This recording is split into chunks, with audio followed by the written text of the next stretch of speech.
ప్రియమైన దేవుని వారలారా, ప్రభు పేరిట అందరికీ హృదయపూర్వకం వందనాలండి. పరిశుద్ధులు, నీతిమంతులు సత్యం గ్రహించాలని మనస్ఫూర్తిగా వేడుకుంటూ, ఈరోజు సబ్జెక్ట్ దేని గురించి అంటే ఒక వీడియో చూద్దామండి. యోహానే చెప్పాడు ఏమని?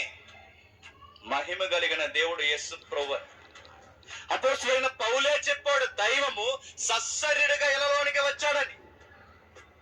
కానీ యేసు ప్రభు పుట్టాడని చెప్పింది చరిత్రలో చెప్పిన ఏరియన్స్ చెప్పాడు. నెక్స్ట్ వాడి బ్యాచ్ చెప్పాడు.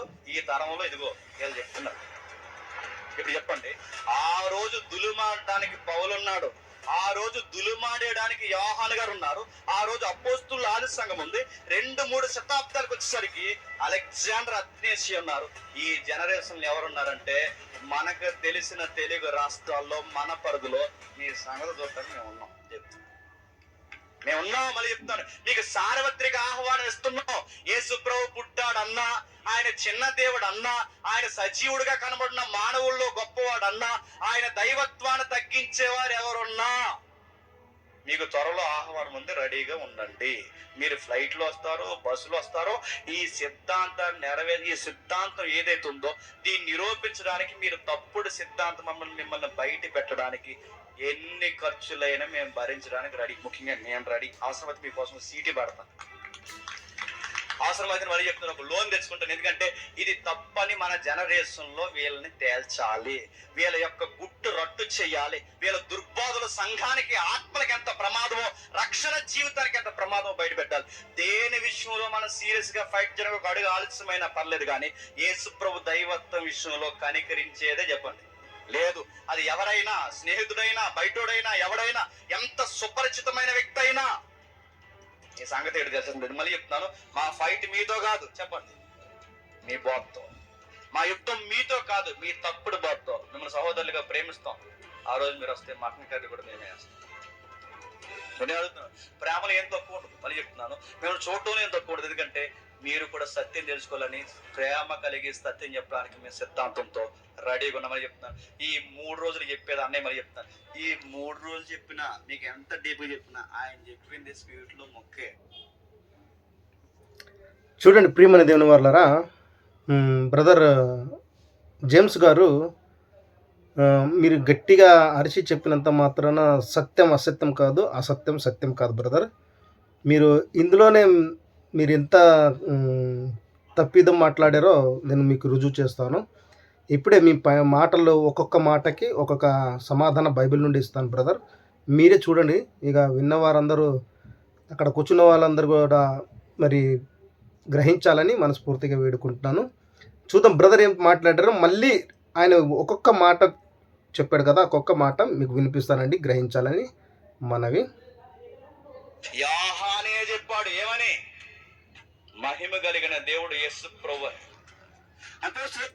చూడండి, యోహాను గారే చెప్పారు మహిమ గల దేవుడు యేసు ప్రభు అని. ఓకే, అది ఉంది, నేను ఒప్పుకుంటున్నాను, బైబిల్లో ఉంది. మరి యోహాను గారు ఇక్కడ ఒక మాట చెప్పారు చూడండి, నేను చదివి వినిపిస్తాను. యోహాను సువార్త 1వ అధ్యాయము 30వ వచనమండి. చూడండి, చదువుతున్నాను. నా వెనుక ఒక మనుష్యుడు వచ్చుచున్నాడు, ఆయన నాకంటే ప్రముఖుడు గనుక నాకంటే ముందంటి వాడాయనని నేనెవని గురించి చెప్పితినో ఆయనే ఈయన అంటున్నాడు. ఏమంటున్నాడు? బాప్తీసం ఇచ్చే యోహాను గారే అంటున్నారు. ఏమంటున్నారు చూడండి, ఇక్కడ ఇంకొకసారి చదివి వినిపిస్తాను. నా వెనుక వచ్చువాడు, నా వెనుక ఒక మనుష్యుడు వచ్చుచున్నాడు. ఎవరి గురించి అంటున్నారండి? యేసుప్రభు గురించి కదా. దైవం అనుంది. నా సబ్జెక్ట్ గురు వినేవారు గ్రహించండి ప్రియమైన దేవుని వల్ల. నేను యేసుప్రభును 2వ దేవుడికి తీసుకుంటాను. ఇద్దరు దేవుళ్ళు, నాకైతే ఇద్దరు దేవుళ్ళు. మీరు తీసుకుంటే తీసుకోండి, లేకపోతే లేదు. నా స్టడీ నాది. నా క్రియ బట్టి నేను ఫలం పొందుతాను, మీ క్రియ బట్టి మీరు ఫలం పొందుతారు. కాబట్టి నాకు దేవుళ్ళు ఇద్దరు. యేసుప్రభుల వారు చిన్న దేవుడు, అని చిన్న దేవుడు కూడా లేదని నేను రుజువు ఇస్తానండి. ఇప్పుడు ఒక మాటకి ఇచ్చానా, దేవుడు అన్నాడు యోహాను గారు అన్నారు. ఇక్కడ యోహాను గారే అంటున్నాడు. ఎవరు ఏమని? నా వెనుక వచ్చుచున్న ఒక మనిషి వచ్చుచున్నాడు అని చెప్తున్నాడు. మనిషి అన్నాడా లేదా యేసుప్రభుల వారిని అన్నాడు. మరి దీనికి ఏమి ఇస్తారు? ఎవరో చెప్పారన్నారు కదా, ఎవరు? వాళ్ళ పేరు చెప్పారు, ఎవరెవరో చెప్పండి, ఈ జనరేషన్లో మీరు చెప్తున్నారు అంటున్నారు యేసుప్రభుల వారు పుట్టారని చెప్పడానికి.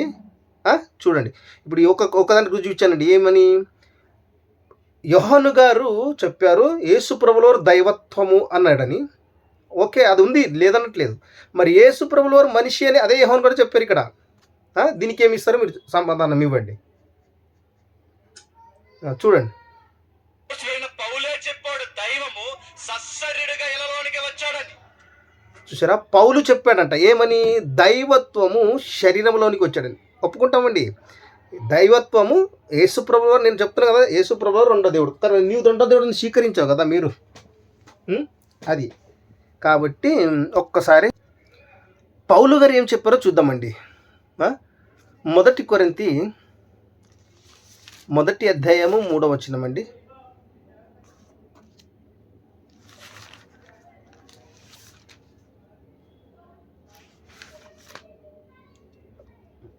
మొదటి కొరింథీ 3:1 మొదటి వచనం నుంచి ఒక 2-3 వచనాలు చదువుకుందాం ప్రేమన వారలారా. మొదటి అధ్యాయము చూడండి, చదువుతున్నాను. దేవుని చిత్తము వలన యేసుక్రీస్తు యొక్క అపోస్తులుడుగా ఉండుటకు పిలువబడిన పౌలును, సహోదరుడైన స్తెఫెనను, కొరింథీలో ఉన్న దేవుని సంఘమునకు అనగా క్రీస్తు యేసునందు పరిశుద్ధపరచబడిన వారై పరిశుద్ధులుగా ఉండుటకు పిలువబడిన వారికిని మనకును ప్రభువుగా ఉన్న మన ప్రభువైన యేసుక్రీస్తు నామమున ప్రతి స్థలములలో ప్రార్థించు వారందరికీ శుభమని చెప్పి రాయినది. మన తండ్రి అయిన దేవుని నుండి ప్రభువైన యేసుక్రీస్తుని నుండి కృప సమాధానము మీకు కలుగునుగాక అంటున్నారు. అంటే ఇక్కడ అర్థం ఏంటిదండి, తండ్రి అయిన దేవుని నుండి ప్రభు అయిన యేసుక్రీస్తు నుండి, ఇక్కడ ఇద్దరు చూపిస్తున్నాడు కదా ఆయన కూడా. అంటే ప్రభు అయిన యేసుక్రీస్తు వేరు, తండ్రి వేరు, స్థాయి వేరు వస్తలేదా? పౌలు గారు చెప్తున్నదే. అలాగే ఇంకొక వాక్యం కూడా చూద్దాం. ఇక్కడ తండ్రి నుండి మళ్ళీ ప్రభు అయిన యేసుక్రీస్తు నుండి. ప్రభు అయిన యేసుక్రీస్తు ఎప్పుడండి? శరీరం ధరించుకున్న తర్వాత. తండ్రి ఎవరు? శరీరం ధరించుకున్నకు ముందు తండ్రి. అది యేసుప్రభు కాదు, తండ్రి. కాబట్టి ఇంకొకసారి చూద్దాం. ఇది కొరింథీయులకు రాసిన పత్రిక, మొదటి పత్రిక 15వ అధ్యాయము మీకు క్లియర్గా చూపిస్తాను. 15వ అధ్యాయము 21-22 చూడండి, చదువుతున్నాను. మనుష్యుని ద్వారా మరణము వచ్చెను గనుక మనుష్యుని ద్వారానే మృతుల పునరుత్థానము కలిగెను. ఈ మనుషులు ఎవరండి అని మనం ఆలోచించినట్లే మొదటి మనిషి ఎవరు? ఆదాము. ఆదాము నుండి ఏమొచ్చింది? మరణం వచ్చింది. పునరుత్థానం ఎవరి నుంచి వచ్చింది? యేసుప్రభుల నుండి. మరి యేసుప్రభుల వారు మనిషి అంటున్నాడు కదా కొరింథీయులకు రాస్తూ. ఎవరు? పౌలు గారు. దీన్ని ఏం చేస్తారు? పౌలు గారే. చూడండి, ఇంకొకసారి చదువుతున్నాను, మీరు ఇదంతా మీరు చదివి గ్రహించండి. మనుష్యుని ద్వారా మరణము వచ్చెను గనుక మనుష్యుని ద్వారానే పునరుత్థానము కలిగెను. 22 కూడా చూద్దాం. ఆదామునందు అందరూ ఎలాగూ మృతి పొందుతున్నారో అలాగునే క్రీస్తునందు అందరూ బ్రతికింపబడుతున్నారు. అర్థం ఏంటిదండి? మొదట ఆయన మనిషి పోలుస్తున్నాడు ఎవరైనా ఆదాముని. ఇక్కడ యేసుప్రభులు కూడా పౌలు గారే మనిషిగా పోలుస్తున్నారు. ఎవరిదండి ఇది సిద్ధాంతము? ఏలియన్స్ వాళ్ళదా? ఇప్పుడున్న జనరేషన్ వాళ్ళదా? అబద్ధ బోధకులు ఎవరండి? బైబిల్ ఉన్నది కాదా, లేదా? దీనికి సమాధానం చెప్పండి బ్రదర్. పౌలు గారు. ఓకేనా? ఇప్పుడు ఇద్దరు మనుషులు అన్నారు. ఎవరు? యోహాను కూడా మనిషి అన్నారు, పౌలు కూడా మనిషి అన్నారు. మరి చూద్దాం. కానీ యేసు ప్రభు పుట్టాడని చెప్పిన చరిత్రలో చెప్పిన ఏలియన్స్ చెప్పాడు. నెక్స్ట్ వాడి బ్యాచ్ ఏలియన్స్ చెప్పాడు. ఎవరిని? యేసు ప్రభుల వారు పుట్టారని ఎవరు చెప్పారంట? ఏలియన్స్ చెప్పారు. నెక్స్ట్ ఇంకోసారి వెళ్దాం. అపోస్తలుడైన పౌలే చెప్పాడు దైవము సశరీరుగా ఇలలోనికి వచ్చాడని. కానీ పౌలు మనిషి వచ్చాడని చూపించాం కదండి. పౌలు గారి గురించి, యోహాను గురించి చూసాం. ఇప్పుడు యేసు ప్రభుల వారి గురించి చూద్దాం. యేసు ప్రభు పుట్టాడని చెప్పిన చరిత్రలో చెప్పిన ఏలియన్స్ చెప్పాడు. నెక్స్ట్ వాడి బ్యాచ్ చెప్పాడు. ఈ తరంలో ఇదిగో వీళ్ళు చెప్తున్నారు. చూడండి బ్రదర్స్, జేమ్స్ గారు, మీరు విశేషంగా మీరు చూడాలి, మీరు గ్రహించాలి. ఇప్పుడు యేసు ప్రభులు వారు గారు పుట్టారని ఏలియన్స్ చెప్పారంట, వాడు బ్యాచ్ చెప్పారంట, ఇప్పుడున్న మేము చెప్తున్నామంట. అంటే నేను కూడా యేసు ప్రభులు వారు పుట్టారని చెప్తానండి. కాబట్టి మేము చెప్తున్నామంట. చూద్దాం మరి బైబిల్లో ఉందో లేదో. బైబిల్లో ఉంటే మేము చెప్పినట్టు కాదండి, బైబిల్ చెప్పినట్టు. ఇప్పుడు బైబిల్ మీరు బైబిల్కి ఆ ముద్ర వేస్తారేమో నాకు తెలియదు మరి. యోహాను యేసయ్య గ్రంథము 9వ అధ్యాయము, యేసయ్య 9. మీ యొక్క జ్ఞానానికి వదిలిద్దాం బ్రదర్. మరి ఏం చేస్తాం చెప్తాం, సమాధానాలు ఉండవు, ఏదో ఒకటి చెప్పాలి, చెప్తుంటారు. సారీ ప్రభువా. చూడండి, 9వ అధ్యాయము 6వ వచనంలో ఏముంది చూడండి. ఏలయనగా మనకు శిశువు పుట్టెను, మనకు కుమారుడు అనుగ్రహింపబడెను అనే మాట ఉంది. ఇది మీరు ఎవరి గురించైనా చెప్పచ్చు. ఏమని? కుమారుడు అంటే యేసుప్రభు వారికి ఎందుకు అని అనొచ్చు. కాబట్టి ఇది యేసుప్రభు గురించే ఉందా లేదా మీరే పరీక్షించండి. నేనైతే యేసుప్రభు గారు ఉందని రుజువిస్తాను. చూడండి ఏమనంటే, చూడండి, ఏలయనగా మనకు శిశువు పుట్టెను. పుట్టెను అంటే పుట్టాడని అర్థం, పుట్టునంటే ముందు పుడతాడని అర్థం. ఓకేనా? అప్పటికైతే యేసుప్రభు పుట్టలేదు. యేసుప్రభు గురించే మాట్లాడుతున్న సందర్భం ఇది. అంటే పుట్టాను అని ఉంది. పుట్టానంటే ఎప్పుడు పుట్టాను? ముందు పుట్టాడా లేకపోతే మరియమ్మ గర్భంలో పుట్టాడా? అప్పుడైతే మరియమ్మ గర్భము యేసుప్రభు గురించి ఏమీ లేదు కదా యేసయ్య వరకు. కాబట్టి యేసయ్య గ్రంథకర్త ఏం చెప్తున్నాడు అంటే ముందే పుట్టేశాడని చెప్తుండు. పుట్టెను అని ఉంది. పుట్టును అంటే ముందు పుడతాడని అర్థము. పుట్టెను అని ఉంది. ఎవరి గురించి ఉంది చూద్దాం. ఇక్కడ వినండి, ఇంకా గ్రహించండి. ఎలయనగా మనకు శిశువు పుట్టెను, మనకు కుమారుడు అనుగ్రహింపబడెను, ఆయన భుజముల మీద రాజభారం ఉండును అని ఉంది. ఎవరి మీద ఉందండి రాజ్యభారం? ఎవరి మీద ఉంది? యేసుప్రభుల వారి మీద కాదా? రాజ్యభారం ఎవరు? దావీదా పరిపాలించేది రాజు దావీదా? రాజ్యభారము దావీదు మీద ఉందా లేదంటే ప్రవక్తలు ఎవరి మీద ఉంది? అబ్రహాం మీద ఉందా? ఎవరి మీద ఉందండి? ఇది యేసుప్రభు గురించి కాదా మాట్లాడుతుంది? రాజము, ఆయన భుజముల మీద రాజభారం ఉండును. చాలా ఉన్నాయి రాజభారములు. ఎవరు? యేసుప్రభు పాత కొత్త నిబంధనలు కూడా ఉన్నాయి. మళ్ళీ నేను రాజునని ఎవరు చెప్పారు? దావీదు రాజ పరిపాలన చేశాడు కానీ నేను రాజునని చెప్పుకోలేదు. అది అంత మట్టుకు వరకే. కానీ ఈయన యుగ యుగములు పరిపాలించే దేవుడిన రాజు ఎవరు? యేసుప్రభుల వారు. చూడండి, ఇంకా ఆశ్చర్యకరుడు, ఆలోచనకర్త, బలవంతుడైన దేవుడు. ఎవరండి? ఈ పుట్టిన దేవుడు, పుట్టిన దేవుడు. ఆ దేవుడు ఎవరు? ఆలోచనకర్త.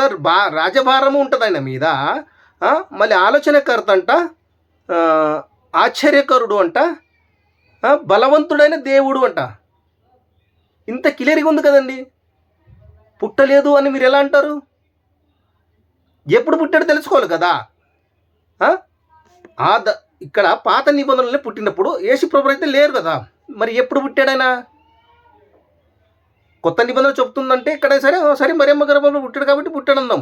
కానీ పాత నిబంధన లేనప్పుడు పుట్టాడంటే ఎక్కడ పుట్టాడు మరి మీరు చెప్పండి నాకు. మీరు చేస్తుంది మాకు కాదండి బ్రదర్ జేమ్స్ గారు. మీరు చెప్తుంది ఆ ఏలియన్స్ వాళ్ళ బ్యాచ్ ఇప్పుడున్న వాళ్ళ అంటున్నారు కదా, మాకు కాదు మీరు చెప్తుంది. మీరు చెప్తుంది బైబిల్కి. బైబిల్ కరెక్ట్గా చెప్తుంది ఇక్కడ యేసుప్రభుల వారు పుట్టారని. ఇది కూడా మీకు అర్థం కాకపోతే మీరు ఏం చేయాలి చెప్పండి? దీన్ని తోసేస్తారా? ఏదో ఒకటి కథలు చెప్పుకుంటే వెళ్ళిపోతుంటారు. ఇప్పుడు చెప్పండి, ఆ రోజు దులుమాడడానికి పౌలున్నాడు, ఆ రోజు దులుమాడేయడానికి యోహాను గారు ఉన్నారు, ఆ రోజు అపోస్తుల ఆది సంఘం ఉంది. 2-3 శతాబ్దానికి వచ్చేసరికి ఎవరి దులుమాడలేదండి. ఎవరితో సత్యం చెప్పుకుంటూ పోయారు. ఎవరికో దులుమాడలేదు, ఎవరితో గొడవ పడలేదు వాళ్ళు, తెలుసా? ఎవరు వచ్చినా తప్పించుకుంటూ పోయారు, సత్యం చెప్పుకుంటూనే పోయారు. ఏదంటే అది చెప్పలేదు. ఇది గుర్తుపెట్టుకోండి. అలెగ్జాండర్ అథ్నేసి ఉన్నారు. ఈ జనరేషన్ ఎవరున్నారంటే మనకు తెలిసిన తెలుగు రాష్ట్రాల్లో మన పరిధిలో మీ సంగతి చూడటానికి మేము ఉన్నాం. మా లాంటి వారు అంటే యేసుప్రభుల వారు పుట్టారని ఎవరు చెప్తారో వారి సంగతులు చూడడానికి మీరు ఉన్నారని చెప్తున్నారు బ్రదర్. ఏం చేస్తారు చెప్పండి? ఇప్పుడు చెప్పండి. ఇది ఉంది, ఎవరు? యేసయ్య గ్రంథకర్త చెప్తున్నారు డైరెక్ట్గా. దీనికి ఏం సమాధానం చెప్తారు చెప్పండి మీరు. అక్కడికి చెప్పండి. అప్పుడు మీకు ఈ ఈ వీడియో మీ దగ్గరికి వెళ్ళాలని నేను చాలా సంతోషిస్తున్నానండి. మీకు సార్వత్రిక ఆహ్వానం ఇస్తున్నాం. యేసు ప్రభు పుట్టాడన్నా, ఆయన చిన్న దేవుడు అన్నా, ఆయన సజీవుడిగా కనబడిన మానవుల్లో గొప్పవాడు అన్నా, ఆయన దైవత్వాన్ని తగ్గించేవారు ఎవరున్నా మీకు త్వరలో ఆహ్వానం ఉంది. చూడండి, చిన్న దేవుడు అన్నాడు అన్నారా? యేసు ప్రభుల వారు చూద్దాం ఏమన్నారు. యేసు ప్రభుల వారు ఒకసారి, ఇది యోహాను సువార్త 17వ అధ్యాయము. యోహాను సువార్త 17వ అధ్యాయము ఏమన్నారంటే చూడండి, 20వ వచనం అండి. 17వ అధ్యాయం 20వ వచనంలో యేసు ప్రభుల వారు ఏమన్నారు చూడండి. మరియు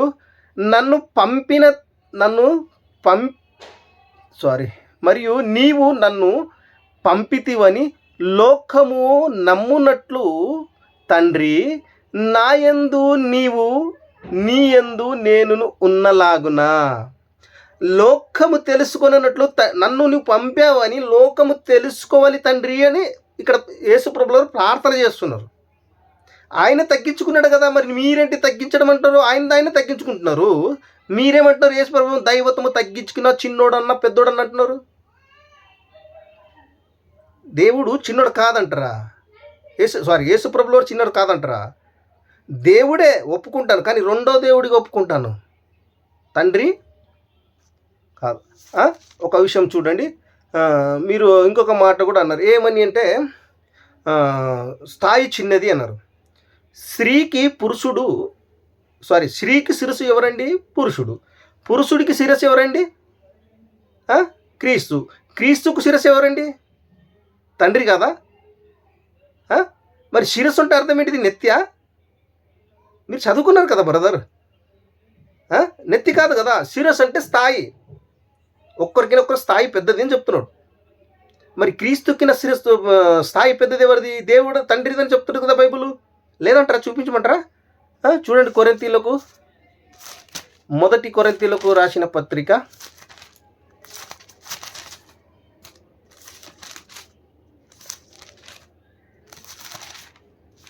మొదటి కొరింథీయులకు రాసిన పత్రిక 11వ అధ్యాయము మొదట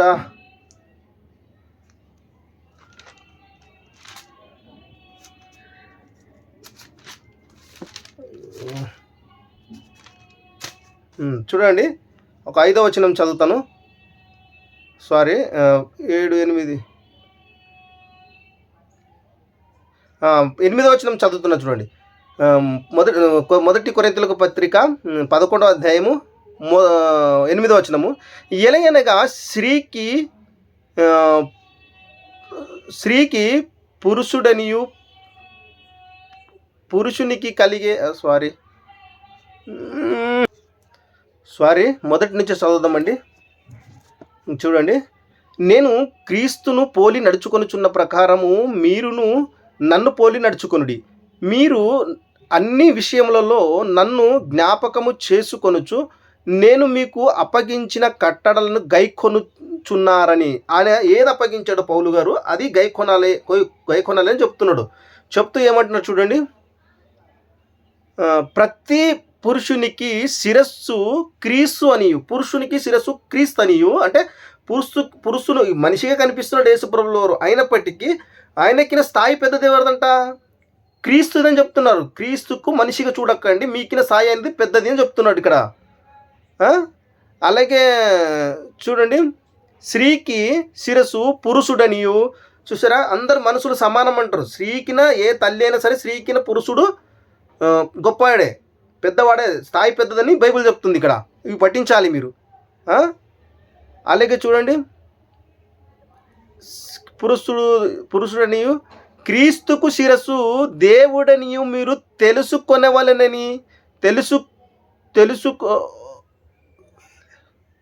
తెలుసుకొనవలెనని కోరుచున్నాను అంటున్నాడు. అర్థమైందా బ్రదర్? మీరు గ్రహించండి. ఏదో ఆ మాట అన్నంత మాత్రం జరిగిపోతుందా బ్రదర్? కొంచెం అర్థం చేసుకో. సత్యం ఉన్న ఎడల అది ఎందుకుంది? ఇది కదా కావాల్సింది.